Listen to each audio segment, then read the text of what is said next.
और चलिए बात करेंगे तीन खबरों की, यानी कि सबसे प्रमुख खबर आज कौन कौन सी रहने वाली है उस पर हम चर्चा करेंगे। पहली खबर हम आपको बताएंगे संघ प्रमुख के बयान से जुड़ी है। आरएसएस प्रमुख मोहन भागवत देश में सद्भावना की वकालत करते हैं और मंदिर मस्जिद को लेकर शुरू हुए नए विवादों पर अपनी नाराजगी उन्होंने जाहिर की है। हालिया विवादों पर अपनी बात रखते हुए अयोध्या में राम मंदिर निर्माण के बाद ऐसे विवादों को उठाकर कुछ लोगों को देखना चाहिए, इस तरह की उन्होंने बातें की है। वहीं दूसरी खबर हम आपको बताएंगे मध्य प्रदेश से है, जहां प्रदेश में 52 ठिकानों पर आयकर विभाग ने बड़ी कार्रवाई की है। एक्शन के बीच भोपाल में मेंडोरा के जंगल में लावारिस कार से 40 किलो सोना बरामद किया गया है। वहीं तीसरी खबर हम आपको बताएंगे छत्तीसगढ़ से जुड़ी है, जहां राजधानी रायपुर में एक बार फिर चाकूबाजी की घटना हो गई और ऐसे में लोगों के मन में सिर्फ एक सवाल ये उठ रहा है कि ये राजधानी है या फिर चाकूधानी। इन तीन खबरों पर चलिए हम विस्तार से चर्चा करेंगे। शुरुआत करेंगे पहली खबर की, यानी कि भागवत की खरी खरी। भागवत ने जिस तरह से आरएसएस प्रमुख मोहन भागवत देश में सद्भावना की वकालत करते हैं और मंदिर मस्जिद को लेकर शुरू हुए नए विवादों पर अपनी नाराजगी उन्होंने जाहिर की है। हालिया विवादों पर अपनी बात रखते हुए उन्होंने कहा कि अयोध्या में राम मंदिर निर्माण के बाद ऐसे विवादों को उठाकर कुछ लोगों को लगता है कि वो हिंदुओं के नेता बन जाएंगे। पुणे में विश्व गुरु भारत विषय पर एक व्याख्यान श्रृंखला के दौरान भागवत ने कहा कि भारत को सभी धर्मों और विचारधाराओं के सौहार्दपूर्ण सह अस्तित्व का उदाहरण स्थापित करना चाहिए। उन्होंने उत्तर प्रदेश के संभल की शाही जामा मस्जिद और राजस्थान के अजमेर शरीफ जैसे धार्मिक स्थलों की उत्पत्ति को लेकर भी हालिया विवादों की पृष्ठभूमि में ये बात कही। भागवत ने कहा कि नफरत और दुश्मनी से नए विवाद पैदा करना अस्वीकार्य है। उन्होंने ये भी कहा कि भारत में कोई बहुसंख्यक या अल्पसंख्यक नहीं है, सब एक हैं। इधर चीफ मोहन भागवत के बयान पर समाजवादी पार्टी के सांसद धर्मेंद्र यादव ने कहा, मोहन भागवत बीजेपी को कंट्रोल क्यों नहीं कर रहे हैं? हम तो आह्वान करते हैं कि हम कैलाश मानसरोवर को चीन से मुक्त कराएं।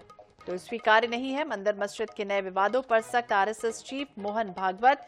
राम मंदिर के बाद अब नया विवाद सामने आया है। उन्होंने जिस तरह से देखिए हाल ही के दिनों में मंदिर मस्जिद विवादों को लेकर देश भर में सियासत तेज होती रही है।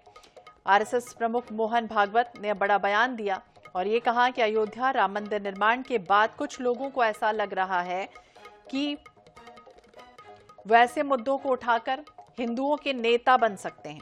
उन्होंने कहा कि ये जो नया विवाद है वो स्वीकार्य योग्य नहीं है। दरअसल पुणे में एक कार्यक्रम चल रहा था और उस दौरान आरएसएस प्रमुख मोहन भागवत ने समावेशी समाज की वकालत की है। उन्होंने कहा कि दुनिया को दिखाने की आवश्यकता है कि देश सद्भावना के साथ रह रहा है। तो इस तरह की उन्होंने बातें कही है। वही उन्होंने कहा कि देश में सद्भावना के साथ तो रह सकता है। साथ ही साथ आरएसएस चीफ ने भी कहा कि रामकृष्ण मिशन में क्रिसमस मनाया जाता है।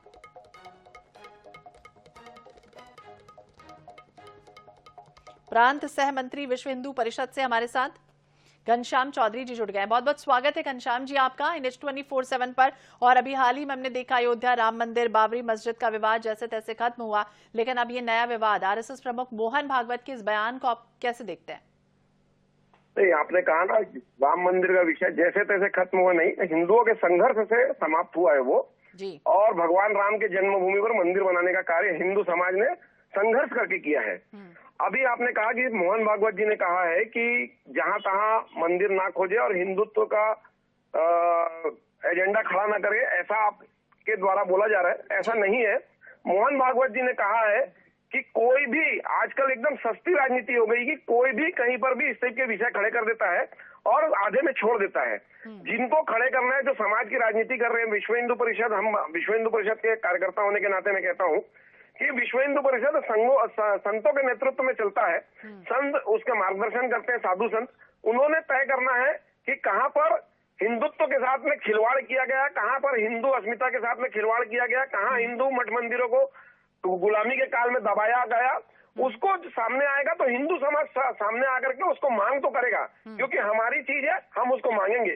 जो सबकी सब इस चीज के लिए करने लगे हैं, इस बात को लेकर के माननीय भागवत जी ने कहा कि जो सबकी सब आकर के खड़े हो जाते हैं और छोटी सी राजनीति अपने आप को चमकाने के लिए जो करते हैं वो उचित नहीं है। जी, बहुत बहुत शुक्रिया चौधरी जी बातचीत करने के लिए। तो भागवत की खरी खरी कहते हुए नजर आए कि ऐसे मुद्दों को उठाकर हिंदुओं के नेता बन सकते हैं। उन्होंने कहा कि इस तरह का जो विवाद है वो स्वीकार्य योग्य नहीं है।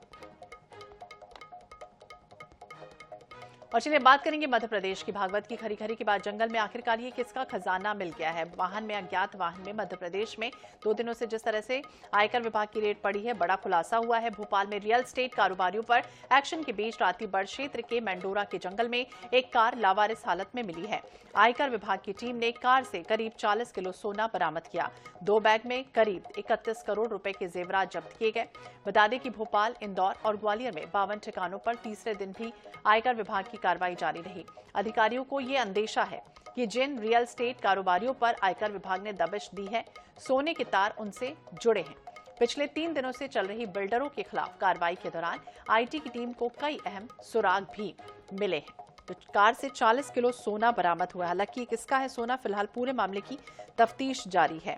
मध्य प्रदेश में हालांकि जिस तरह से आयकर विभाग की टीम पहुंची हुई है, अलग अलग जगहों पर टीम खंगाल रही है, दस्तावेज खंगाल रहे हैं। और इस बीच एक खबर सामने आती है कि मंडोरी के एक जंगल में जहां पर 40 किलो सोना मिला है। तो तस्वीरें उस वक्त की हैं जब ये सोना बरामद हुआ। हालांकि पूरे मामले की तफ्तीश जारी है। प्रदीप तलरेजा ज्यादा जानकारी के लिए हमारे सहयोगी हमारे साथ जुड़ गए हैं। प्रदीप, क्या जानकारी, जिस तरह से सोना मिला है इसके बारे में कुछ अधिकारियों ने कहा, क्या बयान उनका सामने आया इस पूरे मामले को लेकर? देखिए, राजधानी भोपाल में अवैध कमाई कर कहीं ना कहीं सरकार को करोड़ों का चूना लगाने वाले जो अवैध जो बिल्डर हैं, चाहे वो बिल्डर हो चाहे वो परिवहन विभाग का पूर्व आरक्षक हो, इन दोनों पर लगातार देखिए कार्रवाई जारी है। और उस कार्रवाई के दौरान कई अहम चीजें देखकर अभी तक सामने आई है। देखिए, एक गाड़ी जिसके MP07 के नाम से गाड़ी है, उस गाड़ी से करीब 40 किलो सोना निकलता है। लेकिन देखिए, तो शुरुआती आंकड़ा था जहां 40 किलो सोना बताया जा रहा है, लेकिन ये आंकड़ा जो है वो लगातार बढ़ भी सकता है।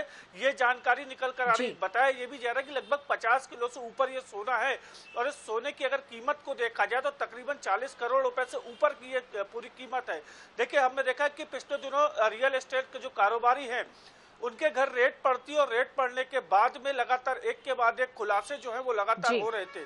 कई करोड़ों रुपए की संपत्ति के दस्तावेज जब्त हुए हैं, कई नकदी बरामद हुई, गोल्ड के जो जेवरात हैं वो मिलते हैं। लेकिन देखिए, जब लगातार जैसे जैसे कार्रवाइयां बढ़ती जा रही हैं, एक के बाद एक नए नए कनेक्शन जो है स्वतः ही देखिए लगातार मिलते जा रहे हैं। तो बिल्कुल एक के बाद एक कनेक्शन लगातार मिल रहा है। हालांकि अब देखना होगा क्या कुछ अंदेशा में क्या खुलासा होता है। बहुत बहुत शुक्रिया जानकारी के लिए और बातचीत करने के लिए।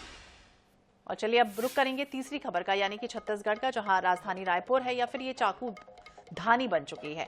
4 से 5 युवकों ने एक युवक को चाकू मार दिया। घायल युवक अस्पताल में भर्ती है। निगम गार्डन के सामने चाकूबाजी की घटना हो जाती है। संजय नगर निवासी सफान खान को चाकू मार दिया गया। युवकों ने मारपीट के बाद उसे चाकू मारा है। कोतवाली थाना क्षेत्र से जुड़ा हुआ ये पूरा मामला है। क्राइम पर कब कंट्रोल होगा फिलहाल देखना होगा, लेकिन राजधानी अब पूरी तरह से चाकूबाजी में बदलती नजर आ रही, क्योंकि आए दिन यहाँ पर चाकूबाजी की जो घटनाएं हैं वो होती हुई नजर आती हैं। मेरा भाई सफान खान जो पीड़ित है, उसको चाकू से मारा गया है। विक्की राजपूत जो संजय नगर का रहने वाला है, नगर निगम व्हाइट हाउस में बुलाया गया था उसे। एक लड़की तस्नीन के कहने पे मेरे भाई को बुलाया गया था और उसको वहाँ पे धोखे से पीठ में चाकू से मारा गया है। बहुत लहूलुहान किया गया, जिससे कि वो सीरियस है और मेके हरम में एडमिट है। और इसी के साथ इस बुलेटिन में फिलहाल इतना ही। बाकी अपडेट्स के लिए आप देखते रहिए INH 24/7। नमस्कार।